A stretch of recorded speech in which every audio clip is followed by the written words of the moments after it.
let's talk about Jeremy Lin in the contract and why the New York Knicks did not match and why did Houston make this move. I think it was a good deal for Houston. Out of this whole situation, Houston won the most, and Jeremy Lin, and then the Knicks at the end.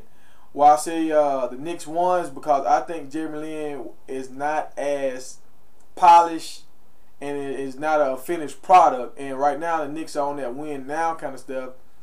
And I didn't think he was dealing with Carmelo, so that would have been another problem. And I don't even think he was really dealing with Stoudemire. I think him and Stoudemire would have had a better relationship, but I don't think him and Carmelo would have had the best relationship for the long term. So that would have created more tension. I wish he would have stayed there in New York and let Jason Kidd, the guy that just ran into a pole, mentor him a little bit and teach him, how to be a point guard, how to protect the ball. That's the main thing, how to protect the ball and how to set up the play.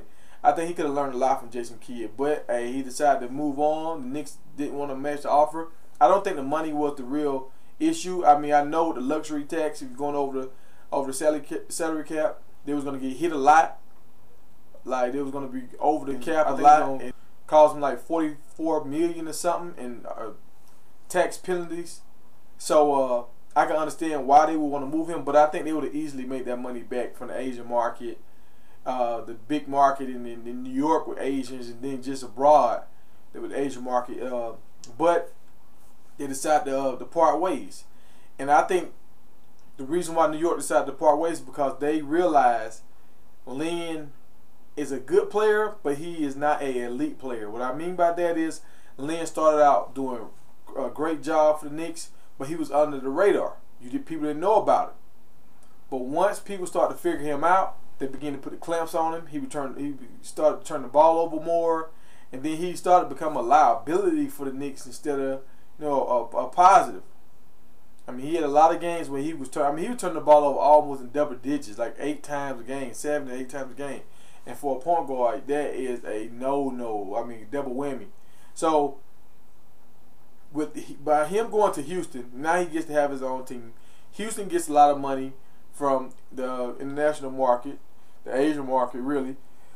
And I think Houston has some kind of ties with Asians because this is the second time they made a big move for an Asian, like Yao Ming, and now right here. And I think they had another guy, I forgot his name, but he was kind of like another tall guy. I want to say he went to Houston too. I'm not for sure.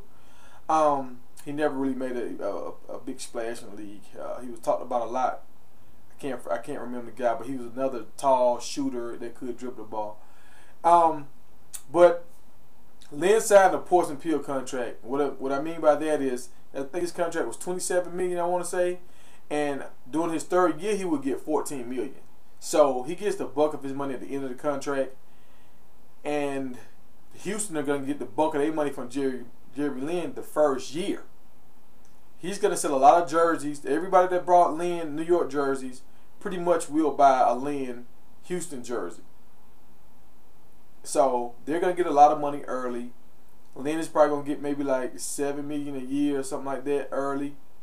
And then his last year he gets 14. So I don't know if he doesn't pan out, can they cut him, and how much guaranteed he has. I know NBA contracts are more guaranteed money than the NFL. So I don't know if they would still have to pay him the whole thing. I don't think so, because it wouldn't be a poison pill if he was going to still get all his money. So if Jeremy Lin don't pan out, Houston might cut him and reap the benefits from the Asian market the first 2 years, and then get rid of him in his third year. And like I say, Lin to me is a good player. We might see Lin in the All-Star game, but Lin is not an elite player. And the reason why I say this, once the team start to see who Lin was, once they start the game playing against Lin, they begin to shut Lin down. Elite players don't get shut down when you game playing against them. You have to game playing against them so they don't kill you. But like Kobe and LeBron, you can do all the game playing you want, they're still going to drop 20 or more on you. So that's the elite player to me. So Lin is a good player, but I don't think he's an elite player. And I think he's still young, though. He can work on his game and he can get better. And I don't know how much that injury factored into his play last year, too. He could have been hurt longer than what we knew about, and he was trying to play through it. So that could have caused some of those turnovers. But I wish the best for Jeremy Lin, and we'll see what happens. It's TPZ. I'm out of here.